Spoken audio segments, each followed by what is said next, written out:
ओम नमः शिवाय। हर हर महादेव। आप सभी का हमारे YouTube चैनल जय मां कंजक में हार्दिक स्वागत है।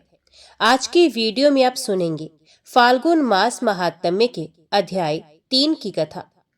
लोमस जी कहते हैं, इंद्र का महान उत्सव देखकर पुत्र शोक से पीड़ित विश्वकर्मा के मन में बड़ा क्रोध हुआ। वे बहुत खिन्न होकर अत्यंत उग्र तपस्या करने के लिए गए। उस तपस्या से संतुष्ट होकर लोक पितामह ब्रह्मा जी ने प्रजापति त्वष्टा से कहा, सुव्रत, तुम कोई वर मांगो। तब त्वष्टा ने अत्यंत हर्ष में भरकर वर मांगा, भगवान, हमें ऐसा पुत्र दीजिए जो देवताओं के लिए भयंकर हो तथा संपूर्ण देवताओं और इंद्र को भी शीघ्र ही मार डालने की इच्छा रखता हो। तथास्तु कहकर परमेष्ठी ब्रह्मा ने वरदान दे दिया। उस वरदान से तत्काल ही वहां एक बड़ा अद्भुत दैत्य प्रकट हुआ जो वृत्त नाम से प्रसिद्ध था। वह असुर प्रतिदिन 100 धनुष 400 हाथ बढ़ता था।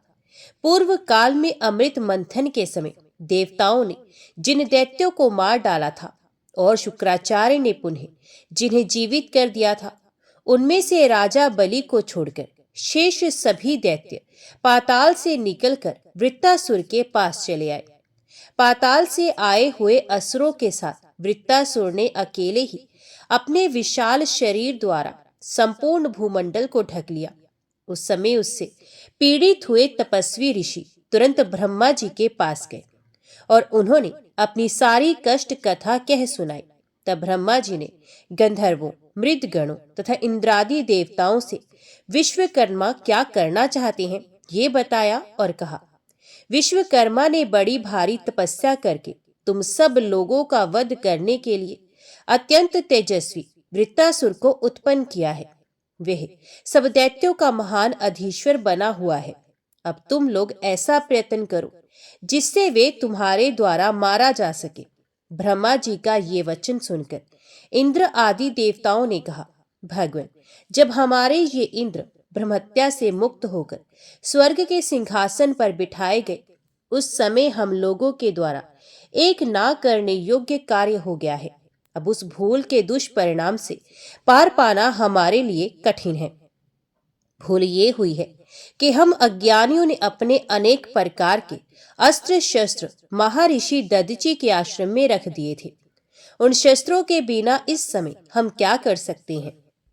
तदंतर ब्रह्मा जी की आज्ञा से सब देवता दधीचि के आश्रम पर गए और उनसे बोले, देव, हमने पूर्व काल में जो अस्त्र शस्त्र यहाँ रख दिए थे वे सब हमें दे दिए जाएं।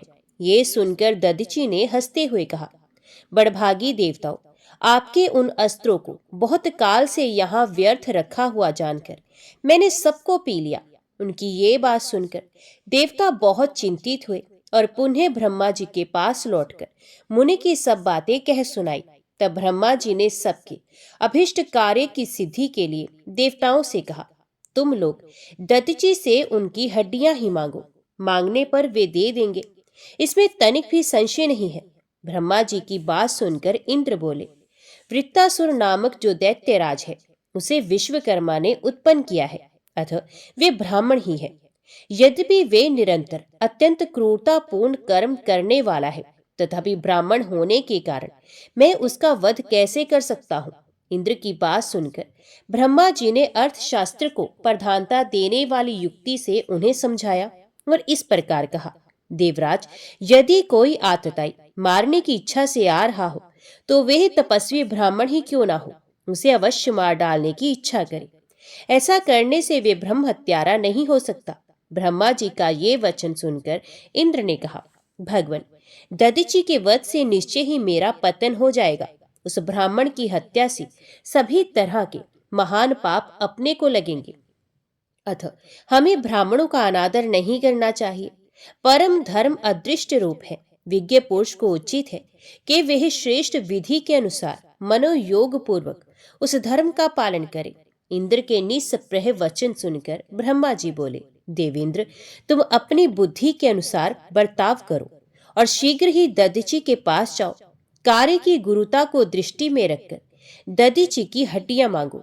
बहुत अच्छा कहकर इंद्र ने ब्रह्मा जी की आज्ञा स्वीकार की और गुरु बृहस्पति तथा संपूर्ण देवताओं के साथ दधीची के मंगलमय आश्रम पर गए।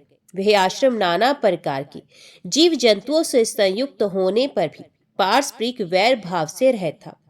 वहां बिल्ली और चूहे एक दूसरे को देखकर प्रसन्न होते थे। एक ही स्थान पर सिंह, हथनियां, हाथी के बच्चे और हाथी परस्पर मिलकर नाना प्रकार की क्रीड़ाएं करते थे। नेवलों के साथ मिले हुए सर्प एक दूसरे से आनंद का अनुभव करते थे। ऐसी ऐसी अनेक आश्चर्य भरी बातें उस आश्रम पर दिखाई देती थी। दधीची मुनि अपने उत्तम तेज से सूर्य अथवा दूसरे अग्निदेव की भांति प्रकाशित हो रहे थे। उनके साथ उनकी धर्म पत्नी सुवर्चा भी थी। जैसे सावित्री के साथ ब्रह्मा जी शोभा पाते हैं, उसी प्रकार वे मुनि श्रेष्ठ दधीची भी अपनी धर्म पत्नी के साथ सुशोभित थे। संपूर्ण देवताओं ने मुनि का दर्शन करके उन्हें प्रणाम किया और इस प्रकार कहा, मुनि, हमें पहले से ही विदित है कि आप तीनों लोकों में सबसे बड़े दाता हैं। देवताओं की ये बात सुनकर मुनि श्रेष्ठ दधीची बोले, श्रेष्ठ देवगण, आप लोग जिस काम के लिए आए हैं उसे बताएं। आपकी मांगी हुई वस्तु मैं अवश्य दूंगा, इसमें संदेह नहीं है। मेरी बात कभी मिथ्या नहीं होती। तब अपना स्वार्थ सिद्ध करने की इच्छा वाले सब देवता एक साथ बोले, ब्राह्मण, हम लोग भयभीत होकर आपके दर्शन की अभिलाषा से यहाँ आए हैं। उनकी ये बातें सुनकर दधीची ने कहा, बताइए आप लोगों के लिए क्या देना है। यो कहकर महर्षि ने अपनी पत्नी को आश्रम के भीतर भेज दिया। तदंतर देवता बोले, विप्रवर, आप अपने शरीर की हड्डियां हमें अर्पित करें जिनसे दैत्यों का संहार हो। महर्षि ने कहा, मैंने हड्डियां आपको दे दी। तब देवता बोले, भगवान, आपके जीते जी इन हड्डियों को हम कैसे प्राप्त कर सकते हैं। ब्रह्मऋषि ने हंसकर उत्तर दिया, बस क्षण भर खड़े रहिए, मैं अभी अपना शरीर त्याग देता हूँ। ऐसा कहकर दधीची ने समाधि लगा ली। उस परम समाधि के द्वारा अपना शरीर त्याग कर वे तत्काल उस ब्रह्म धाम में चले गए, जहां से फिर इस संसार में लौटना नहीं पड़ता। इस प्रकार भगवान शंकर के प्रिय भक्त मुनिवर दधीची परोपकार के लिए शरीर त्याग कर ब्रह्म पद को प्राप्त हुए। महर्षि दधीची को भ्रमलीन हुआ देख इंद्र ने सुरभि को बुलाकर कहा, तुम दधीची के शरीर को चाटो। बहुत अच्छा कहकर सुरभि ने तत्काल दधीची के शरीर को चाटना आरंभ किया। उसने सब ओर से चाटकर उस शरीर को मांस रहित कर दिया। तब देवताओं ने वे हड्डियां ले ली और उनके शस्त्र बनाए। उनकी पीठ की हड्डी से वज्र बना और शिर से ब्रह्मशिर नामक अस्त्र तैयार किया गया। ऋषि के शरीर की जो और भी बहुत सी हड्डियां थी, उन्हें भी उस समय देवताओं ने ग्रहण कर लिया। इस प्रकार अस्त्र शस्त्रों का निर्माण करके महान बल पराक्रम से संपन्न हुए देवता वृत्तासुर को मारने के लिए उदित हो बड़ी उतावली के साथ स्वर्गलोक में चले गए। तत्पश्चात महर्षि दधीची की पत्नी सुवर्चा देवी, जिन्हें देवताओं की कार्य सिद्धि के लिए महर्षि ने आश्रम के भीतर भेज दिया था, वहां पुनः लौट कर आई और वहां जो कुछ हुआ था ये सब उन्होंने अपनी आंखों से देखा। यह सब देवताओं की ही करतूत है।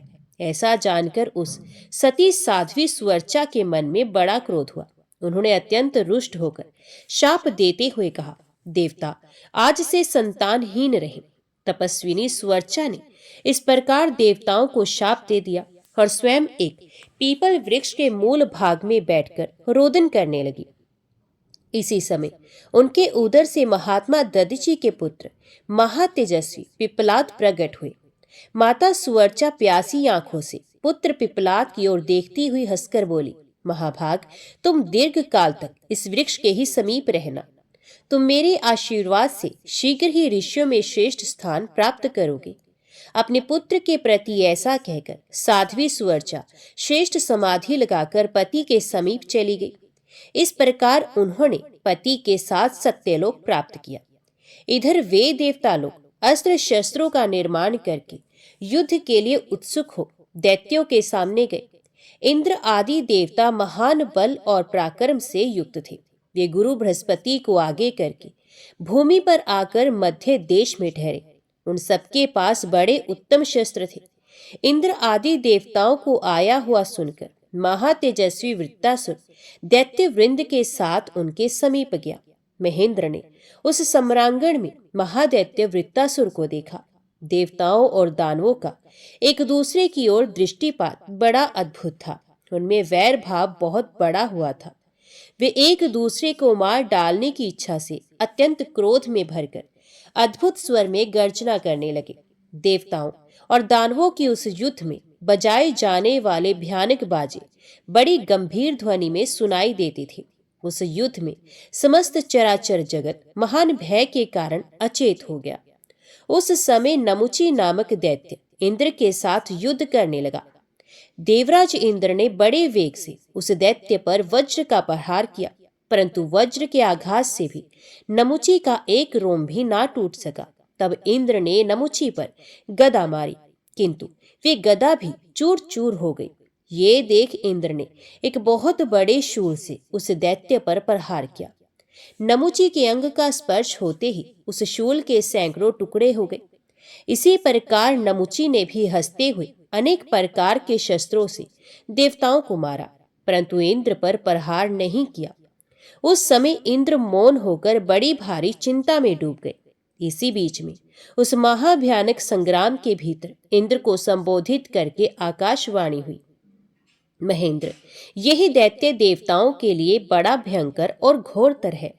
इसके लिए जल से निकला हुआ फेन ही दुर्लंघ्य शस्त्र है, अतः उसी के द्वारा इस महान असुर का शीघ्र संहार करो। दूसरे किसी शस्त्र के आघात करने पर यही असुर कभी मारा नहीं जा सकता। इस मंगल में दैवी वाणी को सुनकर अनंत पराक्रम वाले इंद्र समुद्र के तट पर गए और फेन प्राप्त करने के लिए प्रयास करने लगे। इंद्र को समुद्र तट पर आया हुआ देख नमुची क्रोध से मूर्छित हो उठा और शूल से आघात करके उन्हें कटु वचन सुनाने लगा। तब इंद्र ने भी क्रोध में भरकर अद्भुत फेन ग्रहण किया और उस फेन का प्रहार करके महादैत्य नमुची को मार गिराया। इस प्रकार नमुची के मारे जाने पर सब देवता और ऋषि साधुवाद देते हुए इंद्र के प्रति सम्मान प्रकट करने लगे। इसी समय महातेजस्वी वृत्तासुर इंद्र के समीप आया। वृत्तासुर को देखकर सब देवता और मनुष्य महान भय से युक्त हो पृथ्वी पर गिर पड़े। तब प्रतापी इंद्र हाथ में वज्र लिए ऐरावत हाथी पर आरूढ़ हुए। सब देवता प्रतापी लोकपालों के साथ युद्ध के लिए एकत्रित हो गए, परंतु वृत्तासुर को देखते ही सब लोकपाल अपने स्वामी इंद्र सहित भयभीत हो गए। अतः वे भगवान शिव की शरण में गए। महेंद्र विजय के इच्छुक थे, अतः उन्होंने गुरु बृहस्पति के बताए अनुसार बड़े विश्वास के साथ तत्काल ही विधि पूर्वक शिवलिंग का पूजन किया। फिर उदार बुद्धि वाले बृहस्पति जी इंद्र से इस प्रकार बोले, देवराज, कार्तिक मास के शुक्ल पक्ष में शनिवार के दिन यदि पूरी त्रयोदशी मिले तो ये समझना चाहिए कि मुझे सब कुछ प्राप्त हो गया। उस दिन प्रदोष काल में सब कामनाओं की सिद्धि के लिए लिंग रूपधारी भगवान सदाशिव का पूजन करना चाहिए। दोपहर के समय स्नान करके तिल और आंवले के साथ गंध, पुष्प और फल आदि के द्वारा शिवजी की पूजा करें। फिर प्रदोष काल में स्थावर लिंग का पूजन करें। गांव से बाहर जो शिवलिंग स्थित है उसके पूजन का फल ग्राम की अपेक्षा 100 गुना अधिक है। उससे भी 100 गुना अधिक महात्म्य उस शिवलिंग के पूजन का है जो वन में स्थित है। वन की अपेक्षा भी 100 गुना पुण्य पर्वत पर स्थित शिवलिंग के पूजन का है। पर्वतीय शिवलिंग की अपेक्षा तपोवन में स्थित शिवलिंग के पूजन का फल 10,000 गुना अधिक है। वे महान फलदायक है। अतः विद्वानों को इस विभाग के अनुसार शिवलिंग का पूजन करना चाहिए और तड़ाग आदि तीर्थों में विधिवत स्नान आदि करना चाहिए। मिट्टी के 5 पिंड निकाले बिना किसी बावड़ी में स्नान करना शुभ कारक नहीं है। कुएं में से अपने हाथ से जल निकालकर स्नान नहीं करना चाहिए। रस्सी आदि की सहायता से किसी पात्र में जल निकालकर ही स्नान करना चाहिए। पोखरे में मिट्टी के 10 पिंड निकालकर ही स्नान करना चाहिए। नदी में स्नान करना सबसे उत्तम है। यदि कोई बड़ी नदी मिल जाए तो उसमें नहाना और भी उत्तम है। सब तीर्थों में गंगा का स्नान सर्वोत्तम है। प्रदोष काल में स्नान करके मौन रहना चाहिए। भगवान सदाशिव के समीप 1000 दीपक जलाकर प्रकाश करना चाहिए। इतना संभव ना हो तो 100 अथवा 32 दीपों से भी भगवान के समीप प्रकाश किया जा सकता है। शिव की प्रसन्नता के लिए घी से दीपक जलाना चाहिए। इसी प्रकार फल, धूप, नैवेद्य, गंध और पुष्प आदि षोडश उपचारों से लिंग रूपी भगवान सदाशिव की प्रदोष काल में पूजा करनी चाहिए। वे भगवान संपूर्ण मनोरथों को सिद्ध करने वाले हैं। यदि जलहरी का जल ना उल्लंघना पड़े तो पूजन के पश्चात भगवान शिव की 108 परिक्रमा करनी चाहिए। फिर यत्न पूर्वक 108 बार ही नमस्कार भी करने चाहिए। इस प्रकार परिक्रमा और नमस्कार से भगवान सदाशिव को प्रसन्न करना उचित है। तत्पश्चात 100 नामों से विधि पूर्वक भगवान रुद्र की स्तुति करनी चाहिए। रुद्र, नील, भीम और परमात्मा को नमस्कार है। कपर्दी, सुरेश्वर तथा आकाश रूप केश वाले श्री व्योमकेश को नमस्कार है, जो अपनी ध्वजा में वृषभ का चिन्ह धारण करने के कारण वृषध्वज है। उमा के साथ विराजमान होने से सोम है। चंद्रमा के भी रक्षक होने से सोमनाथ है। उन भगवान शंभु को नमस्कार है। संपूर्ण दिशाओं को वस्त्र रूप में धारण करने के कारण जो दिगंबर कहलाती हैं। भजनीय तेज स्वरूप होने से जिनका नाम भर्ग है, उन उमाकांत को नमस्कार है। जो तपोमय, भव्य, शिव श्रेष्ठ, विष्णु रूप, व्याल प्रिय, व्याल तथा सर्पों के पालक हैं, उन भगवान को नमस्कार है। जो महीधर, व्याघ्र, पशुपति, त्रिपुरनाशक, सिंह स्वरूप, शर्दुल रूप और यज्ञ में है, उन भगवान शिव को नमस्कार है। जो मत्स्य रूप, मत्स्यों के स्वामी, सिद्ध तथा परमेष्ठी हैं, जिन्होंने कामदेव का नाश किया है। जो ज्ञान स्वरूप तथा बुद्धि वृत्तियों के स्वामी हैं, उनको नमस्कार है। जो कपोत, विशिष्ट, शिष्ट तथा सर्वात्मा है, उन्हें नमस्कार है। जो वेद स्वरूप, वेद को जीवन देने वाले तथा वेदों में छिपे हुए गुण तत्व हैं, उनको नमस्कार है। जो दीर्घ, दीर्घ रूप, दीर्घार्थ स्वरूप तथा विनाशी हैं, जिनमें ही संपूर्ण जगत की स्थिति है, तथा जो सर्वव्यापी व्योम रूप है, उन्हें नमस्कार है। जो गजासुर के महान काल है, जिन्होंने अंधकासुर का विनाश किया है। जो नील, लोहित और शुक्ल रूप है तथा चंड मुंड नामक पार्षद, जिन्हें विशेष प्रिय है, उन भगवान शिव को नमस्कार है। जिनको भक्ति प्रिय है, जो द्युतिमान देवता है, ज्ञाता और ज्ञान है, जिनके स्वरूप में कभी कोई विकार नहीं होता, जो महेश, महादेव तथा हर नाम से प्रसिद्ध है, उनको नमस्कार है। जिनके 3 नेत्र हैं, तीनों वेद और वेदांग जिनके स्वरूप हैं, उन भगवान शंकर को नमस्कार है। नमस्कार है। जो अर्थ, अर्थ रूप तथा परमार्थ है, उन भगवान को नमस्कार है। जो संपूर्ण विश्व की भूमि के पालक, विश्व रूप विश्वनाथ, शंकर, काल तथा काल्यवय रूप है, उन्हें नमस्कार है। जो रूपहीन, विकृत रूप वाले तथा सूक्ष्म से भी सूक्ष्म है, उनको नमस्कार है। जो शमशान भूमि में निवास करने वाले तथा व्याघ्र चर्म में वस्त्र धारण करने वाले हैं, उनको नमस्कार है। जो ईश्वर होकर भी भयानक भूमि में शयन करते हैं, उन भगवान चंद्रशेखर को नमस्कार है। जो दुर्गम है, जिनका पार पाना अत्यंत कठिन है, तथा जो दुर्गम अवयवों के साक्षी अथवा दुर्गा रूप पार्वती के सब अंगों का दर्शन करने वाले हैं, उन भगवान शिव को नमस्कार है। जो लिंग रूप, लिंग तथा कारणों के भी अधिपति हैं, उन्हें नमस्कार है। महाप्रलय रूप रुद्र को नमस्कार है। प्रणव के अर्थभूत ब्रह्म रूप शिव को नमस्कार है। जो कारणों के भी कारण, मृत्युंजय तथा स्वयंभू रूप है, उन्हें नमस्कार है। हे त्र्यंबकम, हे नीलकंठ, हे शर्व, हे गौरीपति, आप संपूर्ण मंगलों के हेतु हैं, आपको नमस्कार है। प्रदोष व्रत करने वालों को महादेव जी के इन 100 नामों का पाठ अवश्य करना चाहिए। महामते इंद्र, इस प्रकार तुमसे मैंने शिव प्रदोष व्रत की विधि बतलाई है। महाभाग, शीघ्रता पूर्वक इस व्रत का पालन करो, तत्पश्चात युद्ध करना। भगवान शिव की कृपा से तुम्हें विजय आदि सब कुछ प्राप्त होगा। एक समय की बात है, राजा चित्ररथ विमान पर बैठकर नाना प्रकार के द्वीपों का दर्शन करते हुए भगवान शंकर के निवास स्थान कैलाश पर्वत पर गया। वहां उसने परम अद्भुत एवं अनुपम छवि वाले भगवान शंकर के दर्शन किए। वे अपने आधे अंग में पार्वती देवी को बिठाकर शोभा पा रहे थे। कर्पूर के समान गौर वर्ण कमल नयन भगवान शिव को पार्वती देवी के साथ देखकर राजा चित्ररथ ने उपहास पूर्वक कहा, शंभो, संसार में जो विषयी मनुष्य आदि हैं, तथा जो स्त्रियों के वशीभूत रहने वाले जो दूसरे लोग हैं, वे तथा हम जैसे अज्ञानी जीव भी जन समुदाय में संकोचवश स्त्री सेवन नहीं करते। ये सुनकर गिरिराज नंदिनी उमा ने कहा, अरे दुरात्मन, रे मूढ़, तूने मेरे साथ बैठे हुए भगवान शिव का उपहास किया है।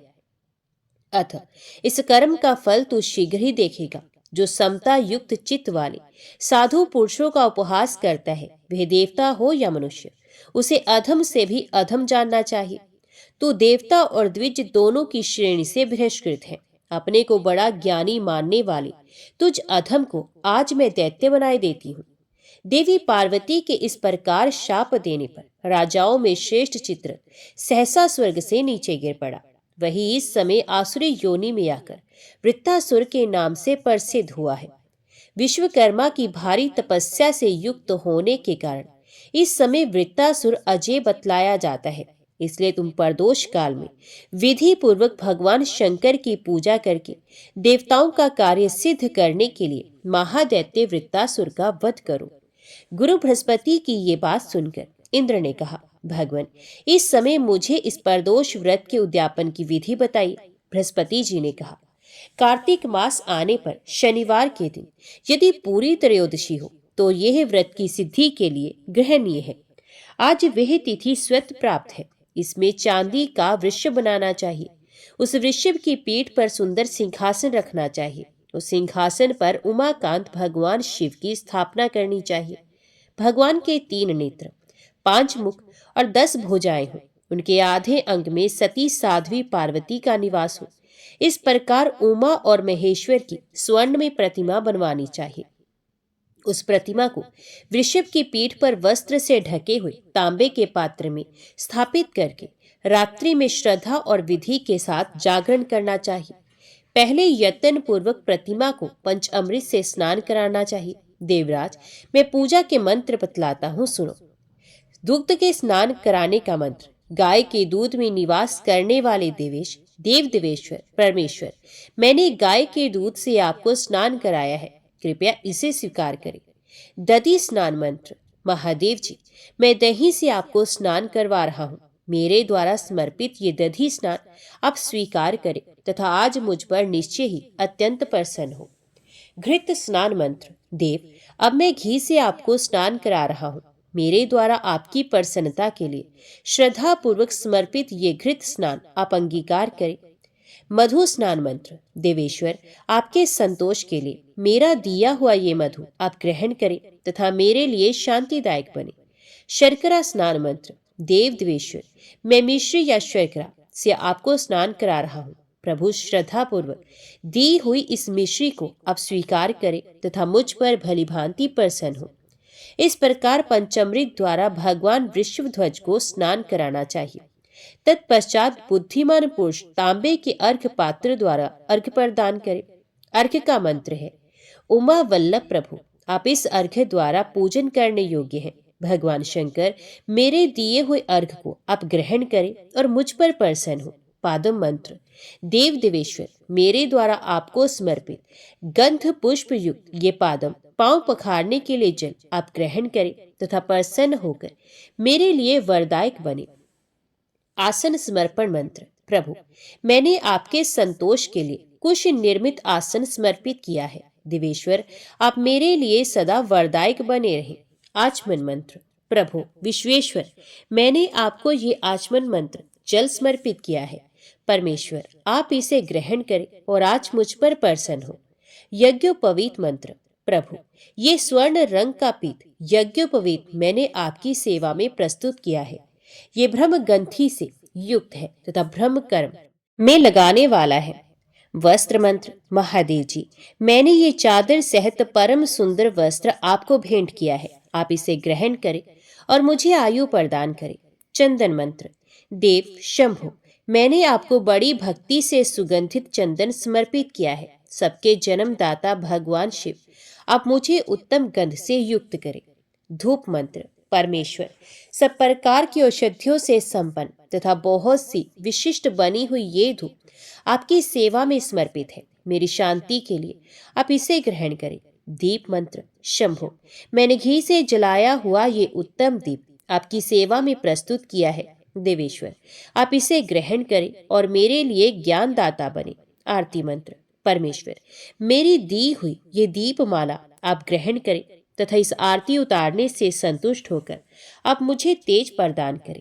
इसी प्रकार फल, दीप आदि तथा नैवेद्य और तांबुल आदि सामग्रियां क्रमश चढ़ाकर विधिज्ञ पुरुष भगवान शिव की पूजा करें तथा रात्रि में यत्न पूर्वक जागरण करें। अपने घर में या देवालय में चंदोवा तनाकर अद्भुत सामग्रियों से सजा हुआ एक मंडप बनावे। उसमें गीत, वाद्य और नृत्य के द्वारा भगवान सदाशिव की पूजा करें। इंद्र प्रदोष व्रत के उद्यापन की यही विधि है। विधिज्ञ पुरुष को चाहिए कि वह अपने संपूर्ण कार्यों की सिद्धि के लिए इसी प्रकार से सब कुछ करे। गुरु बृहस्पति जी ने जो कुछ बताया उसके अनुसार इंद्र ने सब विधि का पालन किया। नमुची के मारे जाने पर सब देवता हर्ष और उत्साह में भरे हुए थे। उनका दैत्यों के साथ घोर युद्ध हुआ। देवताओं और दैत्यों का संहार करने वाले उस घोर संग्राम में अत्यंत भयंकर तथा मर्यादा का उल्लंघन करने वाले द्वंद्व युद्ध होने लगा। इसी समय पूर्वोक्त प्रकार से भगवान शंकर की आराधना करके इंद्र भी युद्ध में लग गए। उन्होंने देवताओं को साथ लेकर वृत्तासुर का पीछा किया। व्योमासुर ने यमराज के साथ तथा तीक्ष्ण कोपन ने अग्नि के साथ युद्ध आरंभ किया। वायु के साथ धूम और नृत्य के साथ अतिकोपन लड़ने लगा। कुबेर के साथ कुष्मांड तथा ईश के साथ दुसह भिड़ गया। इनके सिवा और भी बहुत से महाबली दैत्य देवताओं के साथ द्वंद्व युद्ध करने लगे। उन्होंने गदा, पटिश, खड़ग, शक्ति, तोमर, मुदगर, रिष्टि, भिंदीपाल, पास, प्रास तथा मुष्टिक आदि से प्रहार किया। उसी प्रकार देवता भी ददची की हड्डियों से बने हुए उत्तम अस्त्र शस्त्रों द्वारा असुरों को विदीर्ण करने लगे। देवताओं की मार खाकर दैत्य पुनः पराजय को प्राप्त हुए। उन्हें भयभीत देख वृत्तासुर ने समझाया, वीरों, युद्ध स्वर्ग का द्वार है, इसका त्याग कदापि नहीं करना चाहिए। जिनकी संग्राम में मृत्यु होती है वे परम पद को प्राप्त होते हैं। विद्वान पुरुष जहां कहीं भी संभव हो संग्राम में मृत्यु की अभिलाषा करते हैं। जो लोग युद्ध छोड़कर भागते हैं वे निश्चय ही नरक में पड़ते हैं। महापातकी मनुष्य भी यदि गो, ब्राह्मण, भृत्य, कुटुंब तथा स्त्री की रक्षा के लिए हाथ में शस्त्र लेकर युद्ध करे तथा वे शस्त्रों के आघात से घायल हो जाए अथवा युद्ध स्थल में ही प्राण त्याग दे तो उन्हें निश्चय ही उत्तम लोक की प्राप्ति होती है। विज्ञानियों के लिए वे दुर्लभ उत्कृष्ट पद को प्राप्त कर लेती हैं। अतः तुम लोगों को अपने स्वामी के कार्य साधन में पूर्ण तत्पर होकर युद्ध करना चाहिए। वृत्त के इस प्रकार समझाने पर असुरों ने उसकी आज्ञा शिरोधार्य की और देवताओं के साथ ऐसा घमासान युद्ध आरंभ किया जो संपूर्ण लोकों के लिए भयंकर था। इधर मारने की इच्छा से इंद्र को आते देख वृत्तासुर ठठाकर हंस पड़ा। उसका वे अट्टहास इंद्र को भी भयभीत कर देने वाला था। वीर वृत्तासुर बड़ा तेजस्वी था। उस समय वह दैत्यों का अधिपति बना हुआ था। उसके मन में सुरश्रेष्ठ इंद्र को निगल जाने की इच्छा हुई और वे बहुत बड़ा मुंह फैलाकर इंद्र की ओर बढ़ा। समीप आने पर उसने ऐरावत हाथी, वज्र और किरीट सहित इंद्र को सहसा निगल लिया और वे नाचने तथा गर्जना करने लगा। पलक मारते मारते इंद्र वृत्तासुर के ग्रास बन गए। वहां उपस्थित रहकर ये दुर्घटना देखने वाले देवताओं में बड़ा हाहाकार मचा। धरती कांप उठी, हजारों उल्कापात होने लगे तथा संपूर्ण चराचर जगत में अंधकार छा गया। उस समय सब देवता चिंता मगन हो ब्रह्मा जी के पास गए और वृत्तासुर की सारी करतूत उन्होंने ब्रह्मा जी से कह सुनाई। सुनकर लोक पितामह ब्रह्मा ने चित्त को भली भांति एकाग्र करके भगवान शंकर का स्तवन किया। उसी समय आकाशवाणी हुई, इंद्र ने प्रदोष व्रत का अनुष्ठान करते समय कुछ विपरीत कार्य कर डाला है।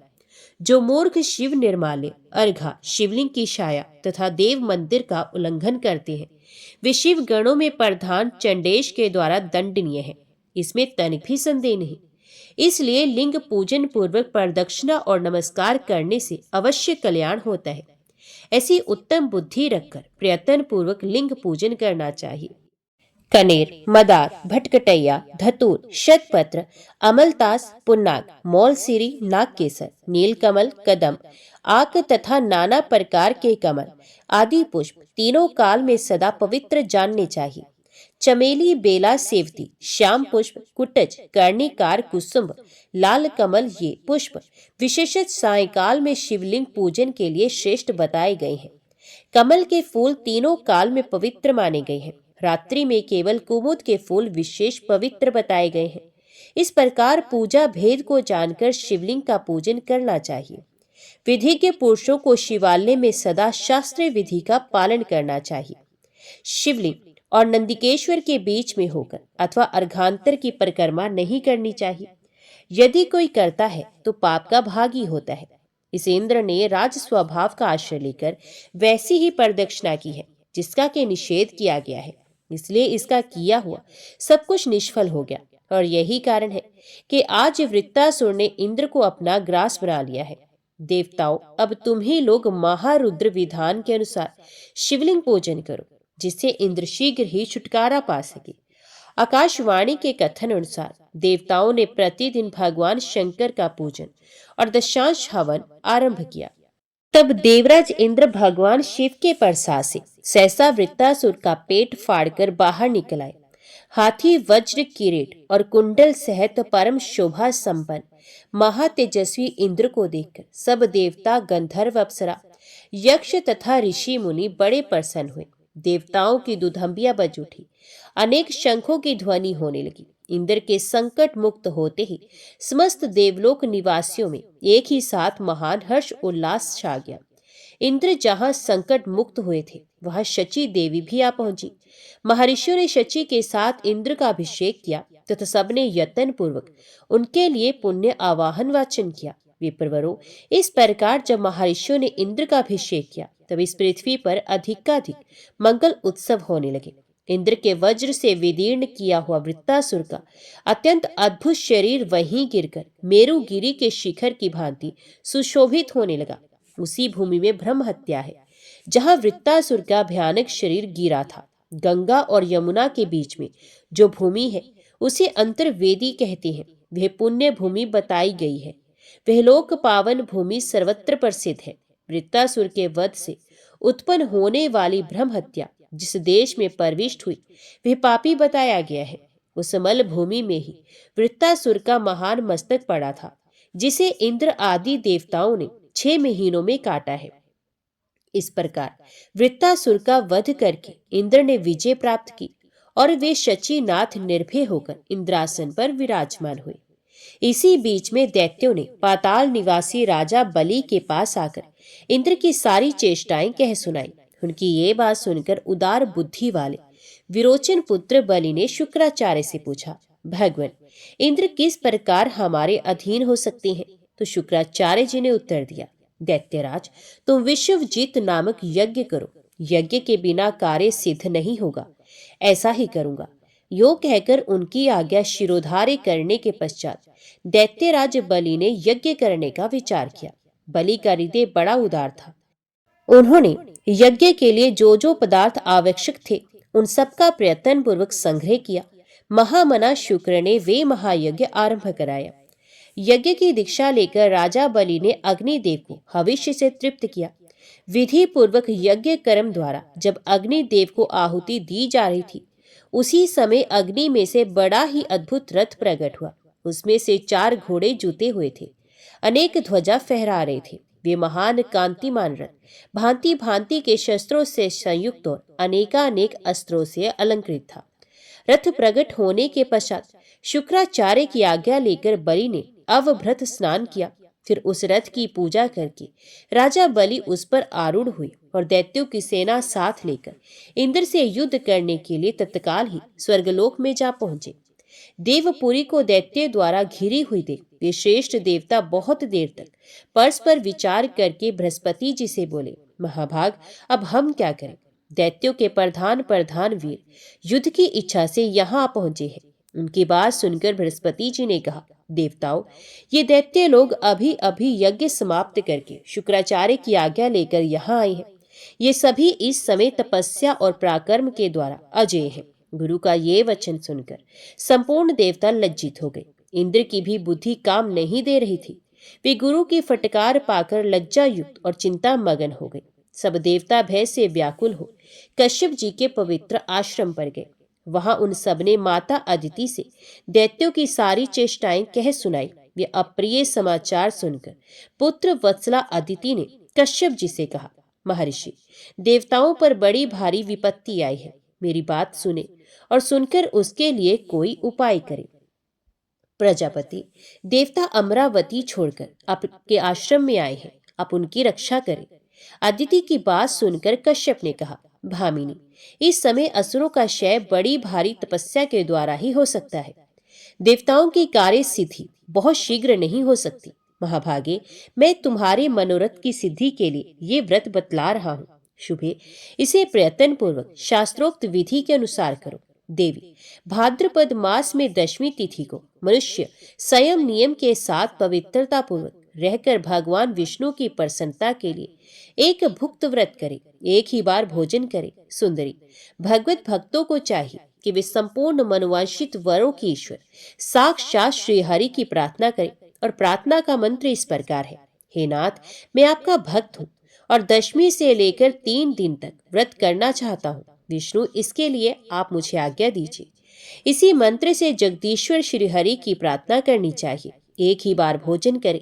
वे एक बार का भोजन भी केले के पत्ते में ही ग्रहण करना चाहिए। उस भोजन में नमक वर्जित है। व्रती पुरुष एकादशी तिथि को यत्न पूर्वक उपवास करे और रात्रि काल में विशेष चेष्टा करके जागता रहे। फिर द्वादशी तिथि में विधि पूर्वक भली भांति उत्तम ब्राह्मणों को भोजन कराकर कुटुंबी जनों के साथ पारण करे। इस प्रकार 12 महीनों तक प्रति मास आलस्य छोड़कर इस व्रत का अनुष्ठान करें। वर्ष के अंत में पुनः भाद्रपद मास आने पर एकादशी को अपनी शक्ति के अनुसार सोने या चांदी की विष्णु प्रतिमा बनाकर उसे कलश पर स्थापित करें। उसी में यत्न पूर्वक भगवान विष्णु की पूजा करके व्रती पुरुष सब दोषों की शांति के लिए श्रवण नक्षत्र युक्त पाप नाशिनी द्वादशी तिथि को उपवास करें। महाभागे, इस प्रकार तुम इस कल्याण में व्रत का अनुष्ठान करो। पतिव्रता अदिति ने देवताओं की कार्य सिद्धि के लिए पूर्ण एकाग्रता के साथ कश्यप जी के बताए हुए उस व्रत का पालन किया। 1 वर्ष तक इस प्रकार व्रत करने से भगवान श्री हरि संतुष्ट हो गए। ब्राह्मणों, उस समय श्रवण नक्षत्र युक्त द्वादशी तिथि को भगवान का वामन रूप में प्रादुर्भाव हुआ। वे ब्रह्मचारी बालक का रूप धारण करके परम शोभायमान दिखाई देते थे। उनके 2 भुजाएं थी, कमल के समान खिले हुए सुंदर नेत्र थे। उनके श्रीअंगों की कांति अलसी के फूल की भांति श्याम थी। वे वनमाला से अलंकृत थे। अदिति देवी पूजा के मध्य में ही भगवान का इस रूप में दर्शन पाकर आश्चर्यचकित हो उठी। उस समय उन्होंने कश्यप जी के साथ भगवान का इस प्रकार स्तवन किया, जो कारण के भी परम कारण है। उन विश्व आत्मा, विश्व सृष्टा तथा अजन्मा श्री हरि को नमस्कार है, नमस्कार है। अनंत रूप श्री हरि को नमस्कार है, नमस्कार है। जिनका परम धाम अनंत है तथा जो साक्षात परमात्मा रूप है, उन भगवान को नमस्कार है। हे सच्चिदानंद में परमात्म देव, आप पर और पर तथा ज्ञानवान सबकी आत्मा है, आपको नमस्कार है। परमात्मन, कार्य कारण रूप, आपका स्वरूप सबसे श्रेष्ठ है। आपका बोध कभी कुंठित नहीं होता, आपको बारंबार नमस्कार है। इस प्रकार अदिति द्वारा स्तुति की जाने पर देवताओं के पालक भगवान विष्णु देव माता अदिति से बोले, देवी, मैं तुम्हारी उत्कृष्ट तपस्या से संतुष्ट होकर इसी शरीर से देवताओं का कार्य सिद्ध करने के लिए प्रकट हुआ हूँ। भगवान का वचन सुनकर अदिति ने कहा, भगवान, महाबली असुरों ने देवताओं को परास्त कर दिया है। जनार्दन, अब सभी देवता आपकी शरण में आए हैं, आप उन शरणागतों की रक्षा करें। संतों के आश्रय तथा वैकुंठ धाम के स्वामी एकमात्र श्री हरि ने अदिति की बात सुनकर तथा देवताओं और राजा बलि की सारी चेष्टाएं जानकर मन ही मन विचार किया कि आज मुझे कौन सा कार्य करना चाहिए जिससे देवताओं को विजय प्राप्त हो और प्रधान प्रधान दैत्यों को भी हार खानी पड़े। उधर बलि आदि असुरों को ये मालूम नहीं था कि देवता नाना प्रकार के रूप धारण करके स्वर्ग से निकलकर कश्यप जी के आश्रम पर चले गए हैं। उस समय दैत्यों ने अमरावती पुरी की 4 दीवारी पर चढ़कर देवराज इंद्र को शीघ्र मार डालने की इच्छा से ज्यों ही उसके भीतर प्रवेश किया, त्यों ही उन्हें वे सारी नगरी सूनी दिखाई दी। तब शुक्राचार्य ने महाअभिषेक की विधि से असुरों द्वारा घिरे हुए राजा बलि को इंद्र के सिंहासन पर अभिषिक्त कर दिया। इस प्रकार स्वर्गलोक के राज्य पर प्रतिष्ठित हुए विरोचन कुमार बलि वहां की उत्तम विभूति के द्वारा महेंद्र से भी अधिक शोभायमान हुए। ऋषि, अप्सरा, गंधर्व, किन्नर, नाग तथा असुर समुदाय इंद्र की ही भांति उनकी सेवा करने लगे। संपूर्ण प्राणियों में दान की दृष्टि से राजा बलि ही सबसे बढ़कर दाता है। याचक जिन जिन कामनाओं को प्राप्त करने की इच्छा करते, दानवराज बलि संपूर्ण याचकों को वही वही वस्तु प्रदान करते थे। शौनक जी ने पूछा, महाभाग सूत जी, देवराज इंद्र तो स्वर्ग में रहकर कभी दान नहीं देते हैं, राजा बलि कैसे दाता हुए? ये सब यथार्थ रूप से बतलाइए। लोमस जी बोले, ब्राह्मणों, इंद्र पहले जन्म में याज्ञिक रहे हैं। उन्होंने 100 अश्वमेध यज्ञों का अनुष्ठान करके अमरावती पुरी का राज्य प्राप्त किया है। अब वे केवल भोग लोलुप रह गए हैं। अभीष्ट फल पाने के पश्चात इंद्र में कृपणता आ गई है। आज जो इंद्र है वे कभी कीड़ा हो सकता है तथा पहले का कीट इंद्र के रूप में उत्पन्न हो जाता है। इस विषय में दान से बढ़कर दूसरा कोई ऐसा साधन नहीं है। निष्काम दान से ज्ञान प्राप्त होता है और ज्ञान से मोक्ष, इसमें संशय नहीं है। अब विरोचन पुत्र बलि ने पूर्व जन्म में जो कुछ किया था उसे सुनो। प्राचीन काल में देवताओं और ब्राह्मणों की निंदा करने वाला एक महापापी ज्वारी था। वे सदा पराई स्त्रियों में आसक्त रहता था। एक दिन उसने कपटपूर्ण जुए के द्वारा बहुत धन जीता। फिर अपने हाथों से स्वस्तिक, पान का तिकोना बीड़ा बनाकर तथा गंध और माला आदि सामग्री जुटाकर एक वैश्या को भेंट देने के लिए वे उसके घर की ओर दौड़ा। रास्ते में उसके पैर लड़खड़ा गए और उसी समय वह पृथ्वी पर गिर पड़ा। गिरने पर क्षण भर के लिए उसे मूर्छा आ गई। जब मूर्छा दूर हुई तब पूर्व जन्म के किसी पुण्य के प्रभाव से उसके मन में सद्बुद्धि उत्पन्न हुई। ज्वारी दुखी होकर खेद एवं वैराग्य को प्राप्त हुआ। मूर्ख और ज्वारी होने पर भी उसने पृथ्वी पर पड़ी हुई गंध, पुष्प आदि श्रेष्ठ सामग्री को भगवान शिव की सेवा में समर्पित कर दिया। जीवन में केवल यही एक पुण्य उसके द्वारा संपन्न हुआ था। मृत्यु के बाद जब यमराज के दूत उसे यमलोक ले गए तब उस पापी से सबको भय देने वाले यमराज ने कहा, ओ मूर्ख, तो अपने पाप के कारण बड़े बड़े नरक में यातना भोगने के योग्य है। उसने कहा, यमराज, यदि मेरा कोई पुण्य भी हो तो उसका भलीभांति विचार कर लीजिए। तब चित्रगुप्त ने कहा, तुमने देहांत होने के समय पृथ्वी पर पड़े हुए कुछ गंध और पुष्प आदि को भगवान शिव के उद्देश्य से दान किया है। परमात्मा शिव को वह सामग्री समर्पित की है। उस सत्कर्म के फल से तुम्हें 3 घड़ी के लिए इंद्र का प्रसिद्ध पद प्राप्त होगा। चित्रगुप्त की बात सुनकर ज्वारी ने कहा, मैं सबसे पहले अपना शुभ कर्म भोगूंगा। उसके ऐसा कहने पर उदार बुद्धि वाले बृहस्पति जी संपूर्ण देवताओं के साथ तत्काल वहां पहुंचे और उस ज्वारी को ऐरावत हाथी पर चढ़ाकर इंद्र भवन में ले गए। वहां पवित्र आत्मा बृहस्पति ने इंद्र को समझाया, पुरंदर, तो मेरी आज्ञा से इस ज्वारी को 3 घड़ी के लिए अपने सिंहासन पर बिठाओ। गुरु की बात मानकर इंद्र उदासीन भाव से राज्य छोड़कर अन्यत्र चले गए। तदंतर ज्वारी को देवराज के भवन में पहुंचाया गया। तब ज्वारी ने वहां दान करना आरंभ किया। महादेव जी के उस प्रिय भक्त ने ऐरावत हाथी अगस्त्य को दिया। उसकी बुद्धि बड़ी उदार थी। उसने उच्च श्रवा नामक घोड़ा विश्वामित्र को दे दिया। उसका महान यश फैला हुआ था। उसने कामधेनु गाय महर्षि वशिष्ठ को दे दी और चिंतामणि नामक रत्न गालव मुनि को समर्पित किया। उस महातेजस्वी दाता ने कल्प वृक्ष उठाकर कौंडिन्य मुनि को दे दिया।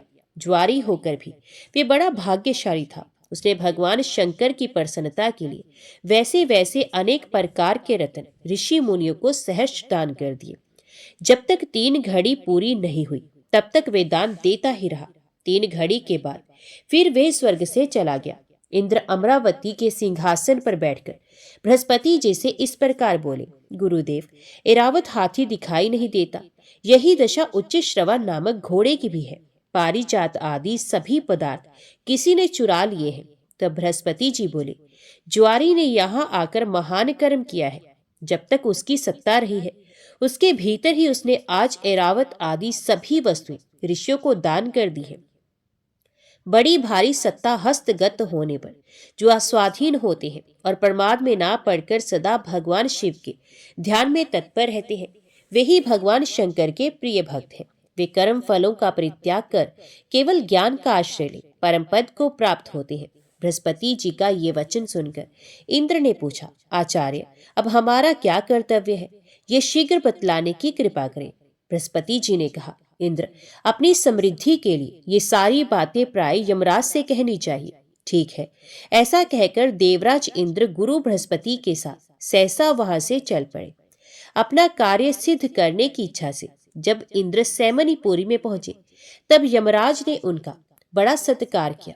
उस समय इंद्र ने कहा, धर्मराज, तुमने मेरा पत्र एक दुरात्मा ज्वारी को दे दिया, किंतु उसने वहां पहुंचकर बहुत बुरा काम किया। तुम सच मानो, उसने मेरे सभी रत्न इन ऋषियों को दान कर दिए। तुम सब कुछ जानते हो, फिर भी एक ज्वारी को मेरा स्थान कैसे दे दिया? तब धर्मराज ने इंद्र से इस प्रकार कहा, तुम बड़े बड़े देवेश्वरों के राजा हो, बूढ़े हो गए, किंतु अभी तक तुम्हारी राज्य विषयक आसक्ति दूर नहीं हुई। केवल 100 यज्ञों का अनुष्ठान करके एक ही जन्म के उपार्जित पुण्य का फल यहाँ तुमने प्राप्त किया, परंतु ज्वारी ने तुम्हारी अपेक्षा महान पुण्य का उपार्जन किया है। अब धन देकर या चरणों में मस्तक झुकाकर, विशेषत अगस्त्य आदि सभी मुनियों की प्रार्थना करके तुम्हें अपने ऐरावत आदि रत्न प्राप्त करने चाहिए। बहुत अच्छा कहकर इंद्र अपनी अमरावती पुरी को चले गए। वहां जाकर संपत्तिशालियों में सबसे श्रेष्ठ इंद्र ने बहुत धन देकर ऋषियों से अपनी वस्तुएं लौटाई। इस प्रकार अपने रत्न पाकर महातेजस्वी इंद्र शची देवी के साथ अपनी पुरी में गए। यमराज ने ज्वारी को पुनः जन्म दिया। वह अपने किसी कर्म विपाक से विरोचन का पुत्र हुआ। उस समय उसकी माता का नाम सुरुचि था। सुरुचि विरोचन की रानी थी। उसके पिता का नाम वृषपर्वा था। ये उदार मन वाला ज्वारी जब सुरुचि के गर्भ में आकर स्थित हुआ, तब से प्रहलाद कुमार विरोचन तथा सुरुचि का मन धर्म और दान में अधिक लगने लगा। उसी ने गर्भ में आकर माता पिता की मति बहुत ही उत्तम कर दी थी। वैसी बुद्धि बड़े बड़े मनुष्यों की भी नहीं थी। विरोचन का पुत्र जब गर्भ में था, उसी समय इंद्र दैत्यराज विरोचन को मारने की इच्छा से भिक्षुक ब्राह्मण का रूप धारण करके उसके घर गए और इस प्रकार बोले, राजा, मुझे अपनी रुचि के अनुसार कुछ दान मिलना चाहिए। याचक की बात सुनकर विरोचन ने हंसते हुए कहा, विप्रवर, यदि आपकी इच्छा हो तो मैं इस समय अपना मस्तक भी दे सकता हूँ।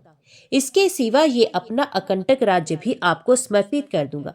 विरोचन के ऐसा कहने पर इंद्र ने सोच विचार कर कहा, महाभाग, मुझे अपना मुकुट मंडित मस्तक उतार कर दे दीजिए। ब्राह्मण रूपधारी इंद्र के ऐसा कहने पर प्रहलाद पुत्र विरोचन ने बड़ी प्रसन्नता के साथ अपने ही हाथ से अपना मस्तक काटकर शीघ्रता पूर्वक इंद्र को दे दिया। आर्त प्राणियों को अपनी शक्ति के अनुसार जो कुछ दिया जाता है, वे दान महान पुण्य का हेतु होता है। उसका फल अक्षय बताया जाता है। तीनों लोकों में दान से बढ़कर दूसरी कोई वस्तु नहीं। विरोचन का वह दान दैत्य, नरेंद्र तथा नाग, इन तीनों के लोकों में प्रसिद्ध हो गया। पूर्व जन्म का वह ज्वारी ही विरोचन का महातेजस्वी पुत्र हुआ। पिता के मरने पर जब उसका जन्म हो गया, तब उसकी पतिव्रता माता ने अपना शरीर त्याग दिया और वह तत्काल पति लोक को चली गई। शुक्राचार्य ने उसी पुत्र को पिता के सिंहासन पर अभिषिक्त किया। वही कुमार लोक में बलि के नाम से विख्यात हुआ। हम ये बात पहले ही बताए हैं कि राजा बलि से त्रस्त होकर संपूर्ण महाबली देवता कश्यप जी के शुभ आश्रम पर चले गए थे। देवपुरी में बलि जब इंद्र के पद पर प्रतिष्ठित हुए, तब वे अपनी तपस्या से स्वयं ही सूर्य बनकर तपने लगे। स्वयं ही इंद्र अग्नि और वायु का काम करने लगे। महात्मा बलि ने धर्मराज के ना रहने पर भी धर्मलोक का संचालन किया। वे स्वयं ही ईशान होकर ईशान कोण में विराजमान हुए। वे ही नृत्य कोण और पश्चिम में नृत्य तथा वरुण हुए। राजा बलि ही उत्तर दिशा में धन अध्यक्ष कुबेर बनकर रहने लगे। इस प्रकार वे अकेले ही तीनों लोगों को पालन करते थे। पूर्व जन्म में ज्वारी के रूप में रहकर उन्होंने भगवान शंकर का पूजन किया था। उस पूर्व अभ्यास के कारण ही बलि इस जन्म में भी शिव पूजा परायण थे और बड़े बड़े दान किया करते थे। एक दिन श्रीमान राजा बलि अपने गुरु शुक्राचार्य के साथ दैत्येंद्र से भी घिरे हुए अपनी सभा में बैठे थे। उस समय उन्होंने दैत्यों को संबोधित करके कहा, संपूर्ण असुर पाताल छोड़कर यही मेरे समीप निवास करें। इस कार्य में विलंब नहीं होना चाहिए। ये सुनकर शुक्राचार्य हंस पड़े और बलि को समझाते हुए इस प्रकार बोले, सुव्रत, यदि तुम यहीं आकर निवास करना चाहते हो तो 100 अश्वमेध यज्ञ द्वारा अग्निदेव की आराधना करो। ये भी यहाँ नहीं, कर्म भूमि भारतवर्ष में उपस्थित होकर करो। इस कार्य में तुम्हें विलंब नहीं करना चाहिए। अच्छा, ऐसा ही करूंगा। यूं कहकर मनस्वी महात्मा बलि तत्काल स्वर्गलोक को छोड़कर दैत्यों तथा शुक्राचार्य जी के साथ भूलोक में चले गए। आज की वीडियो में इतना ही। आगे की कथा अब अगले अध्याय में सुनेंगे। तब तक के लिए ओम नमः शिवाय। हर हर महादेव।